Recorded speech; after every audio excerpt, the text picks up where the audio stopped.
You never quite know what to expect when you're boating, just like the vessel the Courage found out this week as it was working on an inland waterway when the vessel wound up snapping in half. Kind of a wild scene, just like some of the scenes we'll see in this week's episode of Boating News of the Week. Our first story to make the boating news this week is going to take us down to Louisiana, where this was the scene just a few days ago when the tow vessel Robert L. Knight was towing 24 empty hopper barges on the Mississippi River when all of a sudden it wound up having an extremely close call with a historic paddle wheeler that was moored along the river. The Robert L. Knight had come around a sharp bend in the river at Algiers Point when all of a sudden it wound up running head-on into a strong wind that was along the river this day. There was actually a small craft advisory in effect due to the high winds. The winds wind up catching the tow, sending the vessel toward the shoreline as seen in the images here. Now it just barely misses the paddle wheeler, but that's not the closest call of all, because as we can see there are two vessels in front of this tow still moored along the wall. One of those vessels include the moored ferry, the RTA-1, which is in the direct path of these barges that are being blown toward the shore. Now fortunately in this situation, the crew of the Robert L. Knight is on the radio alerting people around them of the situation they're in and that they really are not 100% in control of the vessel at this time as the wind has pretty much overtaken them. And one of the crews that is alerted to this is the people who are on board or operate the ferry, the RTA-1, because what's about to happen next is almost unbelievable. In the short period of time that all this is happening, somehow the captain and a few crew members were able to get on board the ferry, get the vessel unmoored, and as we're about to see here, get the vessel out of harm's way just before it would collide with the barges. The Coast Guard did release a statement saying that the Robert L. Knight had been pinned to the bank pilings at Algiers Point due to the strong winds. The incident is under investigation, but they also claim that no damages or injuries were reported.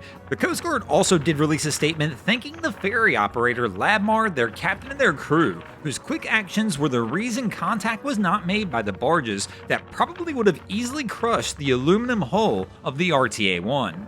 Fortunately in this situation, as we mentioned, no injuries and no major damages were reported, which is pretty fortunate. This is a massive tow and easily could have caused a lot of damage down here along the riverfront. Now, the captain of the towing vessel does deserve some credit on that as well. Even though they were overtaken by the wind, they were able to navigate well enough to make sure anything that was hit at an exceptionally low speed.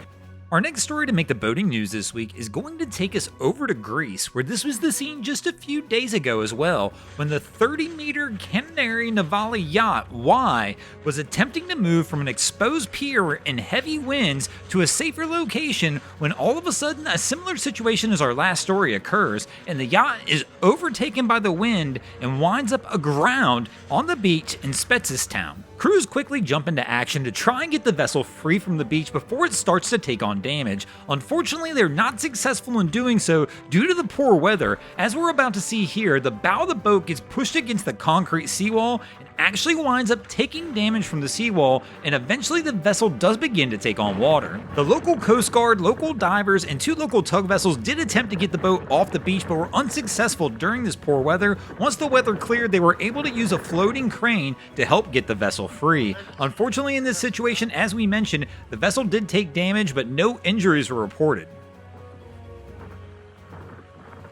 Our next story to make the boating news this week is going to take us over to Tasmania, and it's almost going to sound like we're on repeat a little bit this week, as this will be our third brush-in of a vessel breaking free due to high winds, except this time is going to be an unmanned vessel that wound up closing down Bells Bay Port in Tasmania as the vessel broke free from its mooring with nobody on board. Fortunately, local authorities were able to jump into action quickly in this one, and two tug vessels were launched to try and chase down the boat. The boat eventually wound up grounded in a shallow spot on the river, allowing the tug vessels to approach and attach a tow line to the bow of the boat and get it towed back to a safe mooring location alongside of the harbor. Fortunately, during this situation and the quick reaction time of the Tasmanian crews, no injuries or damage were reported. Thanks for watching. I hope you enjoyed this week's episode of Boating News of the Week. If you ever see anything crazy happening out on your waterways, be sure to hit us up on Facebook or Instagram and let us know, and you might see your stories over here. Just like Alex Poot, Dean Allen Craig, and Earl Weber did this week. And if you guys haven't already, go ahead and drop an anchor on the subscribe button here.